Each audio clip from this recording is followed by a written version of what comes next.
Assalamualaikum warahmatullahi wabarakatuh. Kembali lagi di video pembelajaran mata kuliah pemodelan sistem berorientasi objek.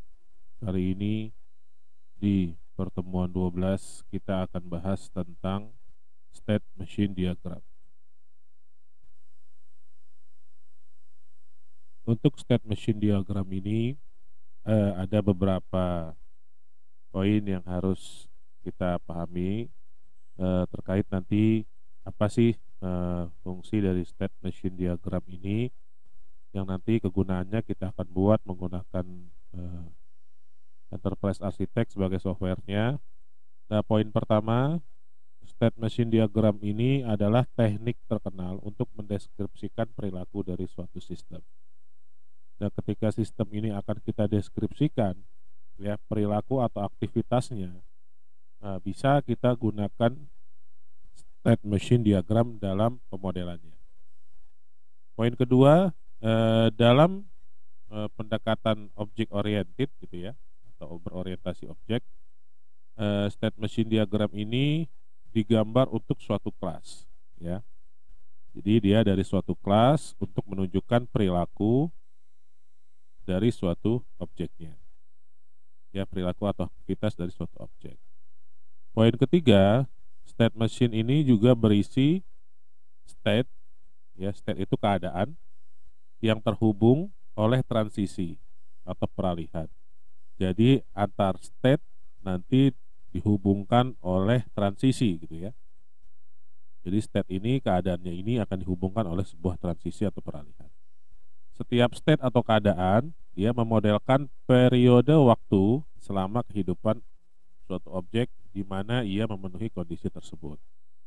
Jadi state ini nanti selama objek tersebut memenuhi kondisi gitu ya, dia akan dimodelkan. Jadi nanti kita lihat contohnya seperti apa state machine ini.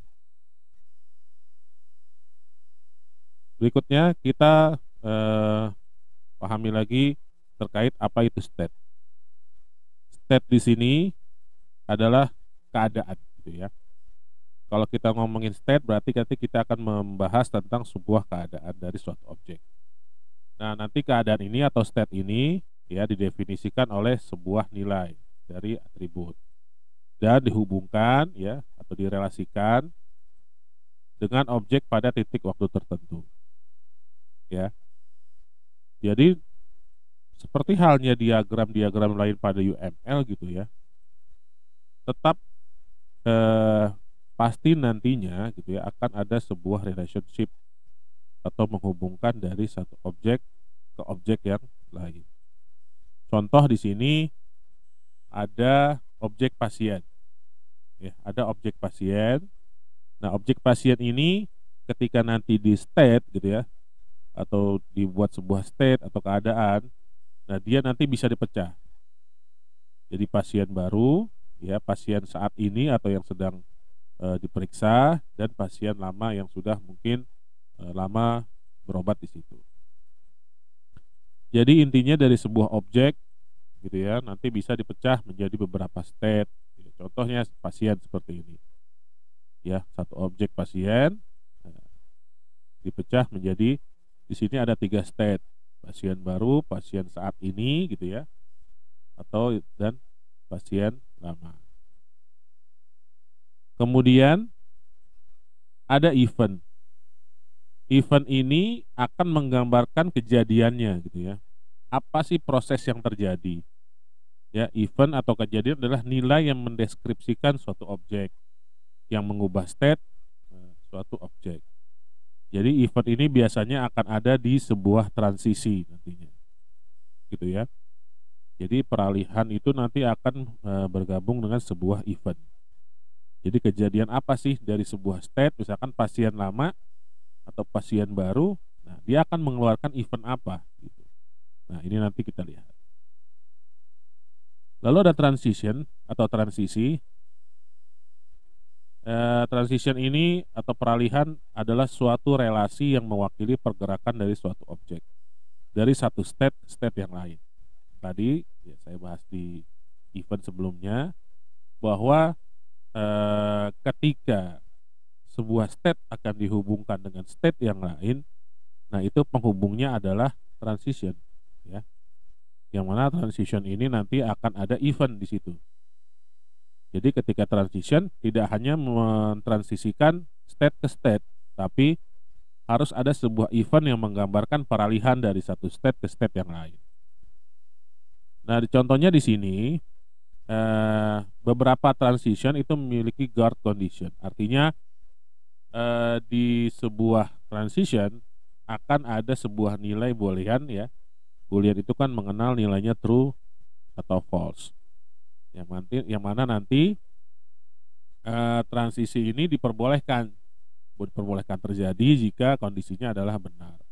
Ya, itu namanya adalah guard condition. Kemudian ada lagi action dan activity.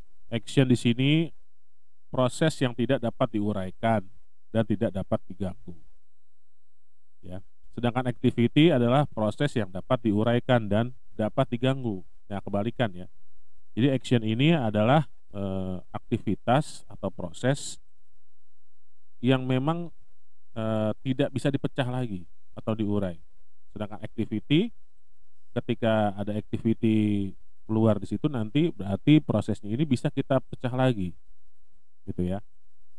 Activity ini secara waktu memang lama, gitu ya. Memang lama diselesaikan dibanding dengan action. Karena kenapa? Karena faktor dia dapat diuraikan. Sedangkan action kan tidak, ya, dan bisa diawali dan dihentikan oleh sebuah action, gitu. Jadi activity ini waktunya lama dibanding dengan action, dan dia bisa diawali dan dihentikan oleh sebuah action. Itu untuk activity. Nah, ini simbol-simbol yang digunakan dalam state machine. Ada state, ya, simbolnya hampir sama dengan activity diagram sebenarnya. Tapi jangan menganggap ini adalah activity diagram, ini adalah state machine diagram. Simbol state, ya, berbentuk persegi panjang dengan sudut membulat seperti ini, memiliki nama yang mewakili state dari suatu objek. Ya, misalkan nanti namanya apa di sini, ya, objek pasien misalkan. Nah, di sini nanti keadaannya apa atau state-nya. Kemudian ada initial state. Initial state ini seperti start, ya, di mana dia adalah titik mulainya. Jadi sebelum kalian memasukkan objek lain atau memajukan state, terlebih dahulu ada initial state, ya, kayak activity, ya, sebelum memulai ada initial state. Kemudian ada final state untuk menyelesaikan atau mengakhiri aktivitas, ya. Ada lagi event, ya, tadi event ini adalah menggambarkan suatu kejadian, ya, kejadian yang ada di dalam transisi, ya, kejadian yang memicu perubahan dalam suatu state. Artinya dia akan ada di atas transisi.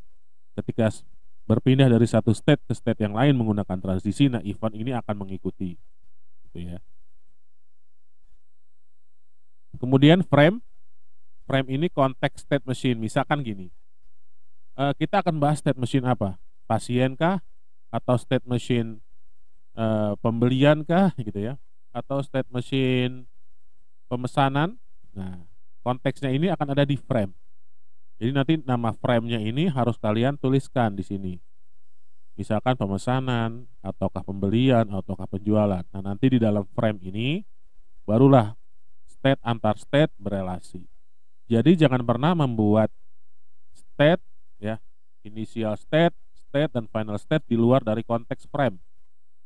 Ya, karena frame ini yang sebagai boundary atau batasan dari state machine diagram. Nah, contoh di sini state machine diagram di sini launch, ya, tentang launch. Initial state dimulai, kemudian ada create. Ini contoh sederhana, ya. Nanti bisa contohnya lebih kompleks lagi. Ini contoh sederhana. Create artinya dia membuat makanan, gitu ya, proses awal. Nah, state-nya create, membuat, misalkan membuat makanan, boleh kalian masukkan di sini membuat makanan kalau mau pakai bahasa Indonesia. Kemudian setelah create ya, membuat. Nah, di sini ada place in box, artinya makanan ini transisi setelah dibuat, ada transisi meletakkan makanan ke dalam kotak. Nah, ini transisinya nih. Nah, kemudian state-nya apa? Mengemas makanan.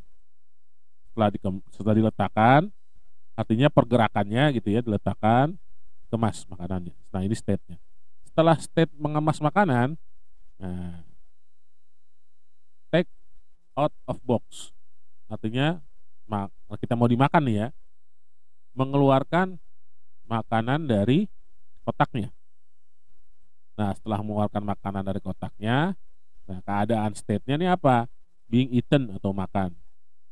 Ya, setelah dikeluarkan. Jadi antara state dengan event di relasi harus sinkron. Jangan kalian bikin relasinya apa, terus state-nya apa. Nah, artinya ini proses sebelum terjadinya state. Kan mengeluarkan mengeluarkan makanan dari kotak gitu ya. Nah, ini kan relasinya nih, pergerakannya dari state mengemas ke state makan, ini ada transisi mengeluarkan makanan dari kotak. Nah, setelah itu baru state-nya makan. Setelah state-nya makan, kalau kita mau final state-nya ya, nah di sini ada event makan. Setelah itu selesai. Nah, ini adalah frame-nya ya. Frame-nya atau boundary-nya. Ini lunch. Jangan lupa nih nama dari frame-nya. Kemudian contoh lagi, nah ini diagram pasien. Pasien ngapain sih gitu ya kondisinya. Nah, ini ada pasien. Start ya atau initial state, ada event masuk rumah sakit. Nah, baru bikin keadaannya masuk gitu ya. Setelah masuk, nah ngapain nih eventnya? Daftar. Setelah daftar, state-nya apa? Diterima. Setelah diterima, nah diagnosis nih. Nah, ini ada keadaan dua nih. Ya, diagnosisnya sehat atau tidak. Kalau sehat, dia keluar. Kalau tidak sehat, dirawat. Ya, dirawat. Setelah itu baru ke sini tarik eventnya. Nah, di sini juga sini seharusnya ada event lagi nih, keluar gitu ya. Tambahkan di sini eventnya, keluar baru final state. Kemudian ada lagi nih contoh mungkin lebih panjang lagi gitu ya. Ini pemesanan atau order. Ya, state machine diagram order. Di sini ada initial state, order is create atau order dibuat. Ya. Setelah order dibuat, nah, in process ya, dalam pemrosesan. Kemudian di sini in process ini artinya customer gitu ya. Customer sedang membuat proses order nih. Nah, setelah dibuat proses order, customer submit order. Nah, setelah dibuat dikirim ordernya atau disubmit. Nah, di sini state-nya adalah order ya. Atau melakukan pemesanan. Setelah melakukan pemesanan, order send for credit authorization, artinya order dikirim untuk dilakukan pengecekan ya, otorisasi ya, apakah sesuai atau tidak. Nah, di bagian state processing, nah ini ada authorization. Authorizationnya diterima atau enggak. Kalau approve ya, lanjut ke place. Kalau tidak diterima ya, atau ditolak, nah, statusnya denied, customer withdraw order request ya. Nah, di sini setelah di denied, customer harus melakukan order ulang ya, atau melakukan pengeditan tentang ordernya karena ada penolakan. Nah, di sini kan ada dua final state. Final state pertama ini untuk yang denied ya, kalau customer ditolak gitu ya. Kemudian kalau diterima, nah, dilakukan pemrosesan di sini, packing ya, packing, kemudian order send to customer. Nah, setelah di packing, order dikirim ke customer. Nah, ini proses pengiriman ya. Ketika di state pengiriman ada relation lagi, customer accept shipment, artinya customer menerima ya pengirimannya atau menerima barangnya. Statusnya di sini state-nya keadaannya adalah receive. Nah, order is closed atau order selesai, baru final state yang lahir. Ya. Kondisi-kondisi yang ada di state ini bisa kalian artikan ke bahasa Indonesia sebenarnya kayak tadi ya. Kayak state-nya pasien nih. Nah, bisa kayak gini. Ya. Sesimpel mungkin state itu ya kalian buat, nggak usah terlalu banyak-banyak teks. Artinya kan keadaan yang terjadi apa di state gitu ya. Jangan sampai kita bikin state machine tapi bingung gitu ya. Ini orang baca ini state-nya tentang apa sih? Ini relation-nya tentang apa sih gitu. Ya, jadi bikin sesimpel mungkin tetapi orang mengena arti atau makna dari state itu. Ya, jangan sampai bingung ya. Kedepannya malah dibikin diagram tapi orang bingung nih, ini bacanya gimana gitu ya. Atau keadaan yang terjadi apa gitu. Jadi kalian jangan sampai bikin state machine diagram malah membingungkan orang lain. Ya, ingat state itu keadaan, kemudian perpindahan antar state ada relation yang diiringi dengan event ya. Event itu ini yang di atas garis relation itu harus ada. Jangan sampai state direlationkan dengan state tetapi tidak ada event. Nah, orang bingung nih. Setelah proses mau ke order, eventnya apa? Gitu ya. Nah, itu harus dipikirkan baik-baik. Kemudian kalau ketemu event bertemu state yang bercabang ya seperti ini. Nah, jangan lupa apakah state yang satu perlu difinalkan atau tidak ya. Kalau ini kan ada dua final state. Final state pertama untuk yang penolakan, final state kedua untuk yang penerimaan. Ya. Tuh, sama kayak gini. Ini diagnosis. Sehat atau tidak gitu ya. Tapi dengan satu final state. Jadi nanti kondisinya kalau kalian buat bikin analisanya dulu ya, penggambarannya baru nanti tuangkan ke state machine-nya. Nah, terkait state machine mungkin itu yang dapat saya sampaikan ke kalian. Ya, mudah-mudahan penggambaran tentang state machine diagram ini kalian bisa pahami dan kalian bisa tuangkan ke konsep pemodelan berorientasi objek. Kurang lebihnya mohon maaf. Saya akhiri. Assalamualaikum warahmatullahi wabarakatuh.